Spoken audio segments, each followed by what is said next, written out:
we have seen great disruption in the supply chain regarding the labor issue in the past years due to COVID, due to the war in Ukraine, which has really put a toll on the farmers that have had a lot of trouble finding enough workers, enough labor to really do all the work that has to be done to produce the food in the way that's produced right now. So there's a great need for automation in this area and indoor farming to support with these shortages we see here. I'm going to come back to you when we start talking about robotics and capital efficiency in a second, but I want Bauke to be able to answer the question as well. No, I think I'm also very much on that part there, that we bring it much closer to the consumer. So everybody uses the word local for local. Yeah. But I think that in the end that we give, that we really are growing the products that have such a short shelf life. If you ask any category manager who's in a retailer what kind of challenging products they work with, they tell about meat or dairy. But in the end, there's not another product so short in shelf life as either berries or leafy greens. And to finally grow that product so close to the consumer, to give the time for the consumer to consume it at the moment that it is its best, I think that is the true value in the model.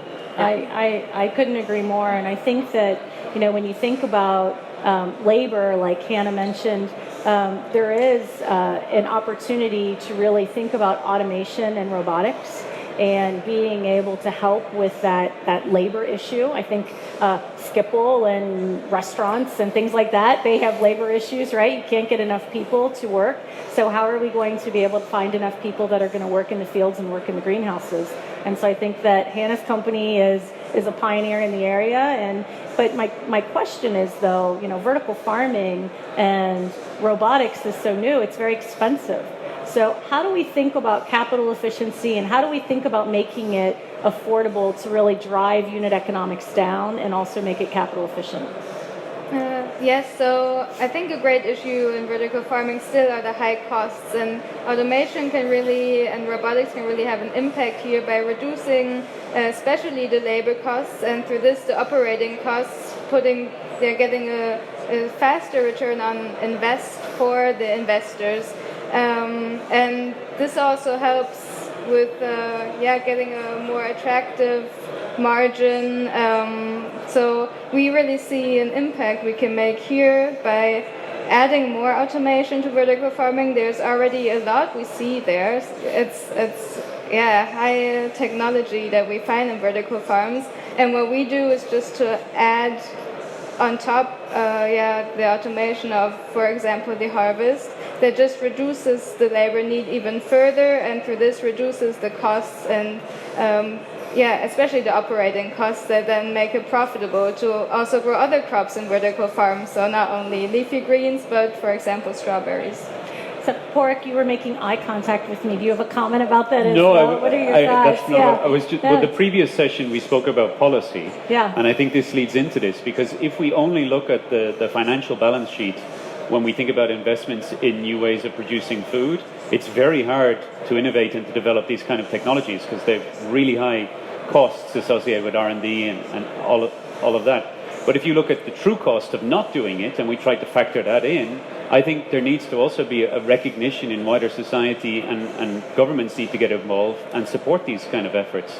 Because the alternative is business as usual, and that's not acceptable. Because where we're going right now, the path that we are on as a civilization is not a good one. So I think the onus shouldn't just be on the businesses to solve all these problems. This is almost a societal good to figure out how we can feed ourselves in a sustainable way. And part of that, of course, is robotics and automation. Yeah, I agree. And I think that often when you talk about the Dutch consortium, they talk about the triple helix. And they talk a lot about that in the EU, where you talk about public, private, and education institutes and being able to come together to figure out how to solve that. Because I do think we have a societal issue in how we're going to be able to feed people, how we're going to be able to have the jobs, to be able to support our food production and our supply chain. But it's very expensive right now to be able to develop and make those kinds of long-term investments when we think about a short-term world. So is there any other comments that anybody about anything? No? Okay, well then I think what I'd like to do is I would like to talk, Padraic, would you like to talk a little bit about, the claim around the impact of sustainability in food production and systems? Because we in the vertical farming industry make big claims about sustainability. And I'm just curious where you think we are in that continuum of sustainability, and do we really think that we can change the game on it? I think that we could, but I don't think that we are right now. I think we have to be honest. As an industry, vertical farming has incredible potential because unlike any other food production system, well, maybe I should generalize to controlled environment agriculture, we can decouple food production from ecosystem destruction. We can take the food out of the fields and we can produce it on a much, much smaller footprint. And agriculture is pushing us over multiple planetary boundaries, and it's mainly doing this just because of how extensive it is. It occupies 50% of the habitable biosphere. It's the main driver of pushing us over the boundary on biogeochemical flows, so phosphorus and nitrogen pollution. And controlled environment agriculture solves a lot of those problems because it's a closed system and it per unit area is really, really intensive. So I think the problem today, though, is we don't really grow the crops that really matter. Right? Today we grow salads and herbs, and that's great because they're profitable, but we need to move to fruits and we need to move to vegetables. But ultimately where we need to go, if we truly want to have impact, and a lot of people think this is crazy because financially it may not make sense right now, is towards the staples. Because those are the ones that take up hundreds of millions of hectares of land. And if we really want to have the impact we say we would like to have as an industry, that's where we should be aiming. And that's, of course, where I say again that we need support also from governments, because on its own, this will not be profitable. It's also not profitable because we're competing against a heavily subsidized industry. But it shouldn't just be about profit, because if we don't figure out how to produce food without polluting the waterways and destroying ecosystems, well, it doesn't really matter how much money you make, because we won't be able to spend it. There'll be nothing left. I hear you. But I know that there's a lot of investment that's coming into the industry with investors that have great expectations about profitability. And we talk about this as a tech play, and everyone's expecting these great fast returns in this sexy industry. So I worry, unless we do get government subsidies, we do find a way to really drive the unit economics down, become more capital efficient, become more efficient in the farms, how we're going to do that. Bauke, what do you think about that? Coming from the seed companies, how do you see us being able to really make an impact in sustainability that way? I think that you will always have the systems next to each other. Yeah, I see also the fact that we could do more with having, let's say, a bigger calorie, put less in, get more out. I think that would be very interesting to have a look at those kind of things, to produce more close to the people. That's also valuable. And now indeed it's more, let's say, high value crops, but from a nutritious perspective, I think we can still do a lot of things. The fact that there are already vertical farms producing rye wheatgrass for dairy farms, and I think already says that there is a business case for growing other crops that are delivering. I know it's maybe we have to become vegetarian or vegan, but still, when you have dairy crops, you will also have to feed your cows. And the fact that that's already a business case, I think, is also interesting. So indeed, we look very much to how can we make the crops more efficient and change the, let's say, the plant architecture to make them fit also the vertical farms in the way of growing. But I honestly think that multiple systems will exist next to each other. Yeah, that large staple crops, that you will have a percentage outdoor, a percentage indoor, and a percentage in vertical farming. Yeah. So you kind of started talking a little bit about the future. And the future. Sorry, I went too fast. No, it's okay. I know it. Yeah. So, what do you think about the future of vertical farming, and how do you think we'll eat differently in 5 to 10 years because of the technology, or do you think we will? There's always a group of people who move quite fast. But there's also a large group of people who are still. It's also about access to food, of course. And so it's very trendy to talk about all those new things that we could do, to add indeed to drive for certain ingredients or nutrition or taste. I think it's last night I had dinner with a a group of new partners building a farm in a country that you would never expect it, because they've got a fantastic cuisine, fantastic ways of growing, but they also choose to start growing a vertical farm. And really because of the fact that they believe that the quality will be better, the nutritional value can be better, but also you can map the specifications from retail. And normally a retailer would lay out his specifications, but they would be very broad. And now they can be so much more specific, that they can be as specific as your target consumer group who's visiting your shop, or even the consumer himself who's asking for a food delivery at home, and to make it that specific. Yeah. And I think we can do that faster than we believe right now. And what kind of crops do you think that will be? What kind of things? Yeah, I'm really thinking now still, because of the return on the investment, I think really on the crops that have very short shelf life. Yeah, and so I'm really still thinking on leafies, on berries, and also on tomatoes, and to really improve products where now consumers have disappointing experiences at retail. Yeah, I think you can be much more consistent in your production, and if you can really deliver something that the consumer is expecting, then they will come back. And then it's really also worth the higher price, or the price point. Yeah.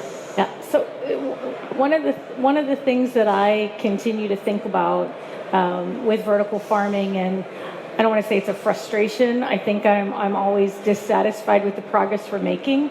But how can we really be a game changer? It feels like we're such a small sector. We're such a small part of this food supply. What do you think it's going to take for us to really become a game changer and really be able to impact food supply, be able to impact in the places where people need food the most, or they need nutrition the most? What do you think will be that turning point? Well, I'm going to throw that out to everybody, so anybody that wants to jump in. So I think we will need different actors to work together. So we have to breed the crops in a way that they fit into the vertical farming environment. We need technology providers. We have to develop a system that really works efficiently and is also sustainable. So I think this is one part, and the other one is getting closer to the consumer. So I think there's still a lot of knowledge missing, maybe also skepticism about produce from vertical farms. So I think, this is also very important to get people talking about it and understanding what the advantages are. And I think this can also take us a step further. Padraic? Oh, I agree. I think what's very important also is to realize that we can't do this alone. As an industry, for example, thinking if we really want to be truly sustainable, we need to think about where we're getting our energy from, for example. Yeah. And that's an industry that we need to work very closely with to ensure that our energy supplies are themselves sustainable. Otherwise, we cannot be sustainable. So, like you said, many actors need to be involved all across the whole spectrum.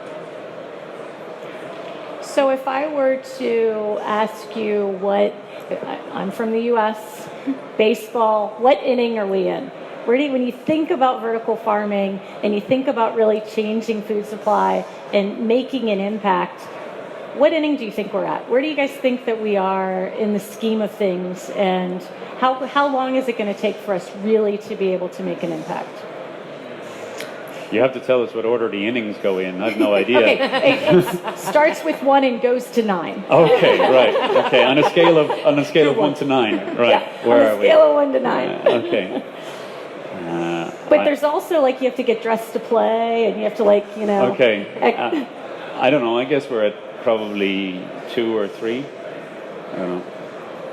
Ballpark. Yeah, I'm also looking. I'm comparing it to the fresh cut industry, which started years ago in the United States and then later in the UK, and then that S curve. I think we're just here. Yeah, just here, just starting. Yeah. So, what do you guys think it's going to take for us to be able to get beyond that? Because when you look at the greenhouse industry here, it's taken them 40, 50 years to really kind of make a huge impact in food supply, and a lot of the food that we're producing, a lot of the produce that we're producing here in the Netherlands, we're producing in Spain, is feeding much of the world. So it took them a chunk of time. We don't have that much time, I think. So how do you think that we can speed up? How can we truly make an impact as an industry? Well, I'm biased, but I'm going to say genetics. Yeah. The reason for that is quite simple. I think vertical farming to date has focused an awful lot on the hardware and on optimizing the environment. And if you want a really good plant, there are two components to that. One is the environment. We know we need to water it well. You need to have the right humidity, right light. And the other one is to have the good genetics. Yeah. And outside of a small set of crops, the genetics doesn't exist. So if vertical farming is to really go to the next level, to the fourth inning or the fifth inning, then it needs to be able to grow those other crops. And the only way that can happen is with breeding, is with improvement of those crops and adaptation of them to a vertical farming environment. And the good news is that we can do it much faster than we used to be able to do. So there's a lot of technological advance also on that side. But it's not cheap.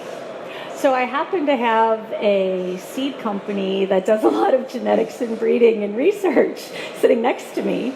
So what do you say to that? How do you feel that the industry is reacting to that? Because before it was really hard for you guys to we were all saying, hey, we're over here, we're growing, and and we're trying to figure out. I think that is also the momentum that we're in. That you've got everywhere farms starting, right? Yeah. And we also have to figure out what kind of technique and what's going to be, let's say, the basis that we need to work for. That I think is going to be challenging. We always say we want to plug into the technique that's working, because we have to find some kind of basis.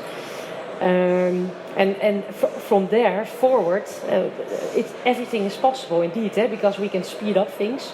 You've got 4 seasons in one day, not outside but inside. So we're not based on, we do not have the seasonalities that we are normally working with. And even seed production we can also do inside. So you can do breeding inside, you can do selection inside, and your seed production inside. Yeah. But I think that also comes down very much to the point about working together. Yeah.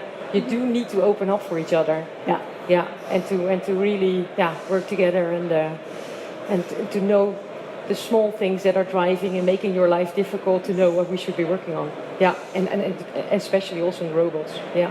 So when I think about us working together, we've been talking a lot about food production that's going to happen within our vertical farming food system. What about data and data science? What about knowledge of crop growth and the variables, and how can we help impact greenhouses and eventually open field with that? Do you guys have a perspective on where we are with that and how we can really impact food supply beyond the vertical farm? I think there's impact from both sides. So I think this is one reason why vertical farming can make this impact and develop faster, because we can learn from, for example, what is done in horticulture. And on the other side, we can use the new technology, the data management we use for vertical farming, to go back to greenhouses and open field and apply it there and make this also more sustainable, more efficient, and use the information we have to also enhance this. So I think it's a little bit of a back and forth. Mm-hmm. I'm not sure how cross-compatible those data sets are. If you want to optimize a crop for a vertical farming system, it's very different than optimizing a crop for either greenhouse or field. You have different considerations, you've different opportunities and different barriers. So you're constrained with the plant architecture, but you have opportunities with regards to disease and stress tolerance in general. So I think actually, I'm not convinced that what we learn with that large data collection, like for some traits which are not so affected by the environment, then yes, maybe flavor traits, some of those things which you can improve quality, and maybe that quality will be transferable across the different production environments. That's not often the case. So I think the data that we collect in the vertical farming industry will mostly help the vertical farming industry more than it will really be super useful outside of that for a lot of things. Yeah, I think I see it more in the technology we developed to do this. So for the data collection, for the optimization, applying this to horticulture, for example. For phenotyping, yes, I think there is some overlap there. But then again, like if you imagine measuring photosynthesis, it's very easy in a vertical farming system because you can control the light environment. Yeah. Mm-hmm. So the technology you use, you can use a very basic PAM fluorimeter or something like that. But if you want to go out into the field, you've got to take into account that the light environment is fluctuating, and that's going to impact your measurements, physiology that you think your plants have. And if you want to try breed for something like that, that's going to add a lot of noise. So you need a different kind of system. So I'm not. I mean, there is some transferability, but I don't think it's super transferable. What do you think, Bauke? Do you think there's... Oh, indeed. What's interesting of doing your research inside a vertical farm and then having everything consistent, that indeed we could play with spacing or leaf build-up and the architecture, so you can meet really, okay, what can be the variation, and then when you go outdoors, you don't have all that influences. So indeed, you could use the setup itself to improve the robots for the greenhouse or even outdoors. Yeah. I could definitely see that. Yeah, and on the other end, I think we are, all of us, gathering so much information that we are not sharing yet, of which we could share. We're now talking about breeding, but also the start of a seed and how fast it germinates and what we can do to really already say, okay, this is what's going to happen with it, and it will save you 3 days. I think 3 days is a lot. Yeah, so I think there's a lot of data that we can use. Yeah, and it both sounds, directions. So if I could kind of summarize what we've been talking about for the past 40, 30, 35 minutes, it's all about collaboration and figuring out how to work together in order to really be able to make an impact, and figuring out how to work cross disciplines, but then also work within our industry to be able to make an impact, because we have a lot to do, we have a lot to learn, we have a big hill ahead of us, but if we're not able to collaborate, it's going to take us a lot longer to get where we need to go. So is there anything that I haven't asked you guys that you wanted to talk about on the panel? Is there anything? No? Maybe the audience. Yeah, that's what I was going to think. Okay, once I gave them a chance. What about you guys? Are there any questions that any of you have that you'd like to ask? We answered all the questions. Yeah. Oh, I think she's bringing maybe a microphone. Yeah. Thank you. I have a question to Hanna. You mentioned how important robotics and automation are for the future in regards to vertical farming. I was wondering, the price, for example, the price of the solar panels has come down by over 65-70% over the past 11 years. Do you see a similar trend within the robotics industry in vertical farming, or do you think the prices will remain fairly stagnant? I think we will see this more when we implement more of robotics, more of automation into vertical farming. So then we can get the economics of scale and really get the prices down. I think the technology here is pretty much at the beginning, but we've seen great developments in the last years that now really make it possible to develop the technology in a way that really helps vertical farming and can really have an impact. But I think it's also still at the second or third base, so Early innings. Thank you. Who else? Is there any other questions? Want to talk about questions? Hello. I just had a question because you were saying, maybe vertical farming can be a really game changer in food production. And especially we're talking about the fact, maybe we can start producing grains in vertical farms. And do you really think that in, 30 years, 40 years, we'll be able to sustainable humankind just with vertical farming and then switch completely out of the field? Do I believe it? Yes, but it depends on where we get our energy from. So if you're asking me personally, we obviously need to use nuclear power. There's no other way out of this. And if we can use nuclear power on a large scale, then we can have large production facilities located in low biodiversity areas of the world. And the difference with grain compared to the fresh produce, where there's a real added advantage being close to the consumer, that's not really there. I mean, rice harvested today or harvested a year ago, if you store it correctly, it's totally fine. So you can ship, and shipping is a very sustainable way of moving stuff around. So I do believe it's possible. I mean, technologically, I don't think there's any real reason why we couldn't do it. What I'm more worried about is whether the policies will be put in place which will support something like this. And if we don't do it, I don't think as a civilization we're going to be around to talk about it, because how we're producing food today is so terribly unsustainable, and our population is so large that, you know, all the ecosystems are falling apart. We're breaching multiple planetary boundaries we already have, and if you look at the work like from Martin Scheffer and stuff on tipping points, we will flip into new stable states. We don't even know what those are going to look like. And as a civilization, we're not nearly as robust as we think we are. Like small fluctuations in the supply chain compared, like, to call something like this small probably sounds bad, but like the war in Ukraine, compared to mass migrations of hundreds of millions of people because of deadly heat waves, like, we are not prepared for that. And if those people need to move because there's no food, because we're not able to sustain our food production, forget about complex civilization as we know it. So I believe it's possible, and I believe, to my knowledge, it's our only way out. It's our only way of feeding ourselves without really, really destroying and destabilizing this planet and causing a collapse of our civilization. So yeah, on that happy note. Anybody else? It's quite a bold statement. Yeah, I guess so. I think that, I said it before, I think you will have still a percentage of growth outdoors in areas where it's very sustainable. But I do think that the current global situation does make politicians think that they also need to locally and within their country need to think about setting up at least a percentage of their production.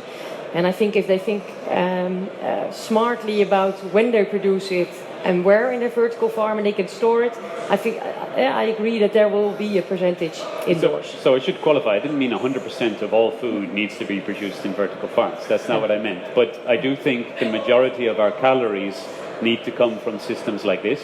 And I think there is definitely space for a traditional agriculture because that has cultural value. It also has biodiversity value because, you know, it's a natural ecosystem will always be more biodiverse in the majority of cases than a farmed one, right? Yeah. And that's generally what we would want. But there are some ecosystems which are man-made, which I think have intrinsic value, and they support specific assemblages of species and stuff. So I definitely don't think that farming is going to go completely in terms of an outdoor endeavor. But it needs to be just that. It needs to be both cultural and sustaining a sort of agro-biodiversity and not feeding us. Because if we require it to feed us like in a serious way, then it cannot be sustainable because it needs to be more intensive and it needs to be massively extensive. Yeah, I agree. I also see different kinds of growing methods in the future, but also a way higher percentage of controlled environmental agriculture methods for growing our produce that help with the sustainability but also increase yield, and that we will optimize the different growing methods we have at the moment to find the fit for each of them. But I also think that we really have to get this going and get this started to get the controlled agriculture to a way higher percentage than it is right now, but still not lose the others and see where is the best fit for which one. Yeah, so what I'm hearing is that every single one of you that's sitting in the audience listening needs to figure out how you can contribute because there's a lot of work to do. We have a big project here, which is vertical farming, as well as all of the companies and the ecosystems that are going to spin off from there. We need policy. We need to figure out how to subsidize some of the research and development that we're going to need. We need clean energy. We need to be able to figure out how to do all of those things. And one of the core tenets that when we started 80 Acres, we said that it takes a village. And we're a village. We're a village of vertical farmers and village of CEA, and we need to figure out how to come together to really make an impact, because one of us doing it by ourselves is not going to get the job done. So with that, I don't know if there's any other questions, but one of the things that I don't know if you guys have any other comments to that point.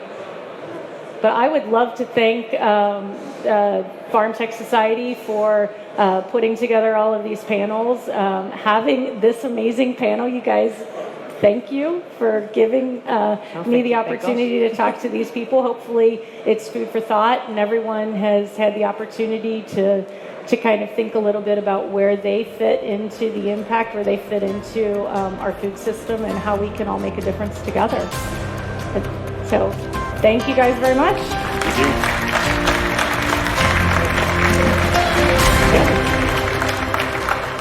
And we'll take questions if anybody has any other questions for the panel. I'm sure we'll be hanging out.